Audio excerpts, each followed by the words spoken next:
to, magandang start for the year para sa administrasyon, para sa gobyerno. Sana tuloy-tuloy nga, sabi nga ni Prof. Rai, sana tuloy-tuloy yung mga programa ng gobyerno. Tulad, ano ba yung mga programa niya? Sa tingin ko nakatulong. DSWD, yung kanilang paglaban nila sa gutom at saka doon sa kahirapan, yung pagtulong nila sa pagbibigay ng sapat na nutrisyon sa mga kabataan. Ano pa? Yung kadiwa, kadiwa ng Pangulo, di ba? Nagbebenta sila ng dekalidad na mga agricultural products sa mababang presyo sa iba't ibang rehiyon sa bansa. Kabilang na po dyan yung benteng bigas, meron na, yung 20 pesos na kada kilo ng bigas na ikinakalat na rin po. O ano pa? Marami pa yan. Meron pa yung mga tinatawag na yung NFA program din. Meron ding NFA program na nagbebenta rin ng murang-murang bigas. Ito mga kababayan, real talk lang po mga kababayan. Sa mga programa po ng ating Pangulo, PBBM, marami po kasi dyan sa mga kababayan natin na hindi po nila nakikita yung mga ganitong programa dahil nga po hindi po nila inaalam. Pero sa totoo lang mga kababayan, kung kayo lamang ay lalawakan ninyo ang inyong kaisipan, itatry ninyong alamin ang lahat-lahat, mga marami pong programa ang Pangulo. Sadya lang po talaga yung iba mapaghanap at yung iba naman ay masyadong nagmamadali.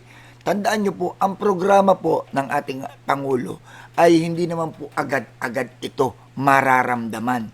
Lalo na kung itong mga programa na to pangmatagalan na programa. Ito yung mga programa nga katulad ng mga katulad nitong 20 pesos na bigas, no? May real to ko lang po dito.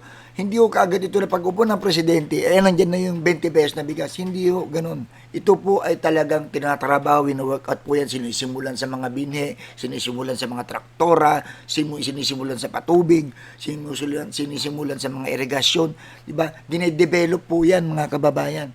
Ngayon, sa mga programa pong ito, sa pagdating ng araw na ito'y nailunsad na, naayos na, doon pa lang po nagsisimula yan. Kaya nga katulad po dito, itong kadiwa, na unti-unti na pong dumadami ang kadiwa sa buong Pilipinas, na kung saan inaipapakalat na itong mga kadiwa na to, at kung saan inilalagay ito sa mga poorest of the poor, sa mga area, sa mga lugar na marami pong mga mahirap na mga kababayan natin.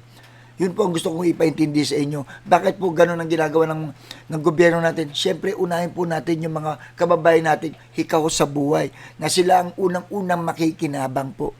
Di po ba?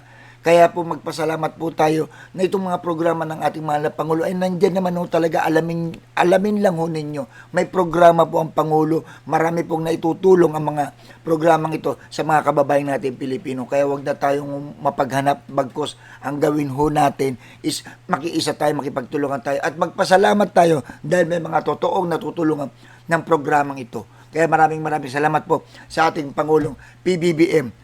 Please support PBBM.